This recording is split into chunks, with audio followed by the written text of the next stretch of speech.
Allez, top départ pour la 11e saison de The Voice ce samedi 12 février.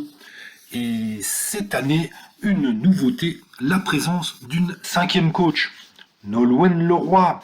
Depuis les coulisses, la chanteuse a assisté à l'ensemble des prestations avec une règle en tête, la possibilité de repêcher un talent sur lequel les 4 jurés ne se seraient pas retournés.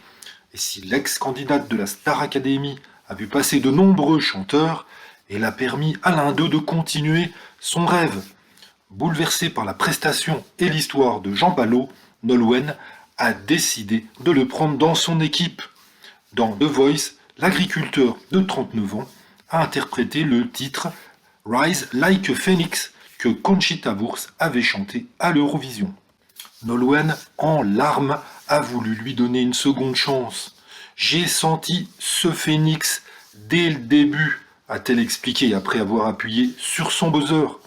Une véritable aubaine pour Jean Palon, qui avait fondu en larmes dans les coulisses après que les 4 coachs lui aient expliqué pourquoi il ne l'avait pas choisi pour l'aventure. J'ai pris un coup de massue sur la tête, dit Jean Palot. Les coachs ont beau me dire que c'était pas grave, je me disais que pour moi c'était vraiment une catastrophe. Oh, je retourne à la ferme, je reprends mon quotidien, et puis voilà, la vie continue, mais c'était une grosse déception. Et sur le moment, Jean Palot n'avait pas été informé du buzzer de Nolwenn Leroy. Il ne l'a appris que quelques jours plus tard, quand il est retourné dans les Pyrénées, où il vit avec son mari. Alors là, c'est l'explosion de joie.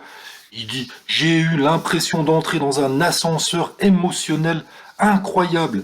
J'ai eu une joie de fou. J'étais excité et un petit peu angoissé quand même de me relancer dans cette aventure. Donc, comme les autres artistes de la première émission, Jean Palot participera au battle pour la prochaine étape de The Voice. Et en plus, le chanteur et la coach se sont très bien entendus. Nolwenn a été une très belle rencontre, dit-il, et je pense qu'elle avait aussi peur que nous de nous rencontrer car c'était ses débuts dans The Voice. J'ai senti quelqu'un humainement comme moi, beaucoup de choses se transmettent par les yeux avec elle, et il y a eu des moments très forts. C'est donc bien parti pour Jean Palot, qui a eu des émotions, mais finalement, tout est bien qui finit bien.